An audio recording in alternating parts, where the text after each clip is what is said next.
Imaginez, une histoire qui commence par un nom, Halima, une femme au cœur pur et aux mains habiles, qui tissait des rêves avec la même dextérité avec laquelle elle brodait ses draps.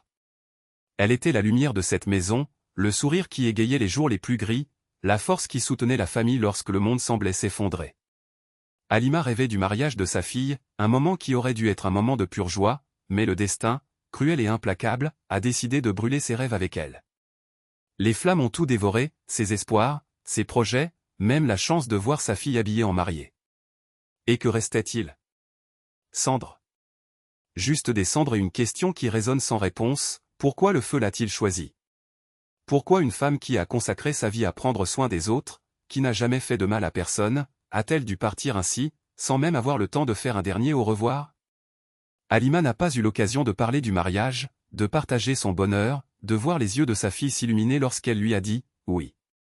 Le feu a même volé cela. Mais il n'y avait pas que le feu. C'était de l'indifférence, la précipitation d'avancer comme si de rien n'était. Comme si Halima n'était qu'une autre victime, un autre nom sur une liste de tragédies oubliées. Combien de fois avons-nous vu cela? Combien d'histoires comme celle-ci sont passées sous silence, comme si le chagrin des autres n'était qu'un inconvénient temporaire? Les gens sont émus un instant, partagent une vidéo, marmonnent, comme c'est triste, puis continuent leur vie comme si rien n'avait changé. Mais pour quiconque perd quelqu'un comme Halima, le monde s'arrête. Et ce ne sera plus jamais pareil. Elle était le fondement de cette famille. La mère qui a calmé les tempêtes, l'épouse qui a soutenu le foyer avec amour et patience, la femme qui, même dans les nuits les plus sombres, a trouvé la force de sourire. Halima ne méritait pas une telle fin. Personne ne le mérite. Mais ce qui fait encore plus mal, c'est de réaliser que sa mort aurait pu être évitée.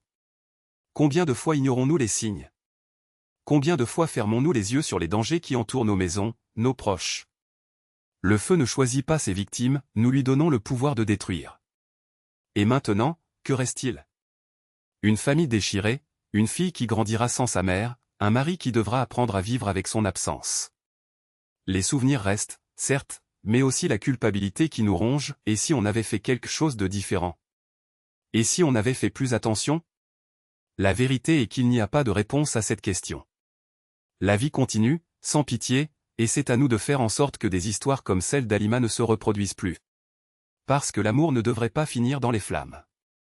L'amour devrait être éternel, comme les étoiles qui brillent même une fois éteintes. Halima méritait mieux. Sa famille méritait mieux. Et nous, en tant que société, avons l'obligation d'honorer sa mémoire non seulement par des paroles, mais aussi par des actes. Avec précaution, avec attention, avec la certitude qu'aucune autre mère, aucune autre fille, aucun autre être humain ne devrait partir ainsi, sans avertissement, sans possibilité de se battre. Le feu consume tout, mais la mémoire d'Halima ne peut être effacée. Puisse votre héritage être un avertissement, un appel à la responsabilité, un rappel que la vie est trop fragile et précieuse pour être gâchée par la négligence. Puisse votre histoire nous inciter à nous arrêter, à réfléchir et à agir avant qu'il ne soit trop tard. Car en fin de compte, ce ne sont pas les flammes qui définissent une vie, mais l'amour qu'on laisse derrière soi. Et Halima a laissé un amour que le feu ne pourra jamais brûler.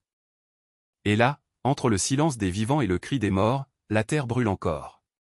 Pas le feu qui dévore le bois et la chair, mais celui qui ronge la conscience lent, implacable, invisible.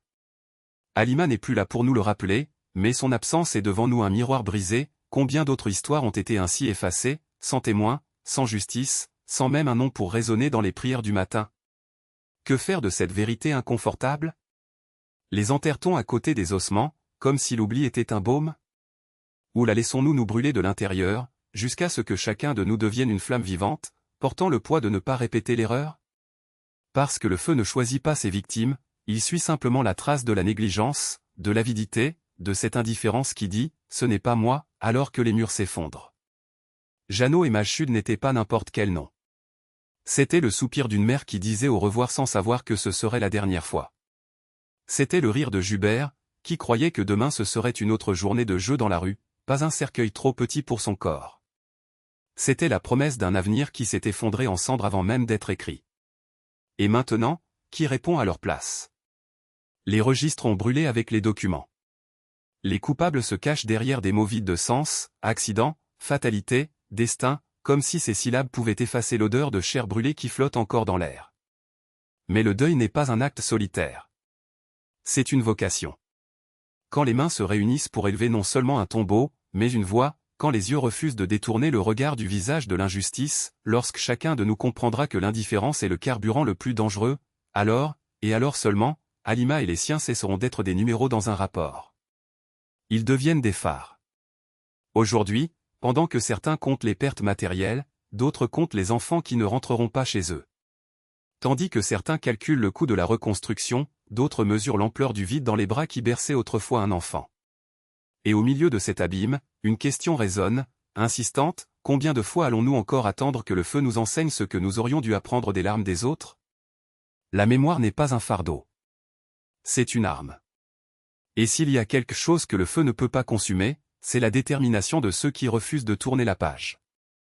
Ceux qui refusent d'accepter que, cela a toujours été ainsi, sont une excuse pour ne pas changer. Qui refusent que l'oubli soit le dernier acte de violence contre ceux qui ont déjà trop souffert. Alors quand la nuit tombe et que les ombres allongent les fantômes des disparus, ne fermez pas les yeux. Regardez-vous dans le miroir et demandez, que ai-je fait aujourd'hui pour que demain il n'y ait plus de nom gravé sur une nouvelle pierre tombale? Parce que le feu en a déjà assez pris. Maintenant, c'est à notre tour de porter la lumière. Et ces noms ne sont pas que des lettres gravées dans la pierre froide. Ce sont des voix qui résonnent entre les lignes de l'histoire, murmurant des vérités que beaucoup ont tenté de faire taire. Chaque syllabe est un cri sourd, chaque consonne une cicatrice que la mémoire collective s'obstine à ignorer. Mais vous, qui lisez ces mots, ne pouvez plus faire semblant de ne pas entendre. Parce que ces noms ne sont pas que des souvenirs, ils sont des preuves. Preuve que l'indifférence est complice, que le silence est une sentence, et que chacun de nous porte, entre ses mains, le pouvoir de réécrire l'avenir. Ils n'ont pas demandé à être oubliés. Ils n'ont pas choisi de se réduire à une liste de lettres que personne d'autre ne sait prononcer. Ils ont été arrachés à leur vie, à leurs rêves, à leur famille, et maintenant, c'est à nous de leur rendre la dignité qui leur a été volée. Pas avec des larmes creuses, mais avec de l'action. Pas avec regret, mais avec justice. Parce que chaque nom que vous voyez ici est un rappel, le combat n'est pas terminé. Il vient de changer de main.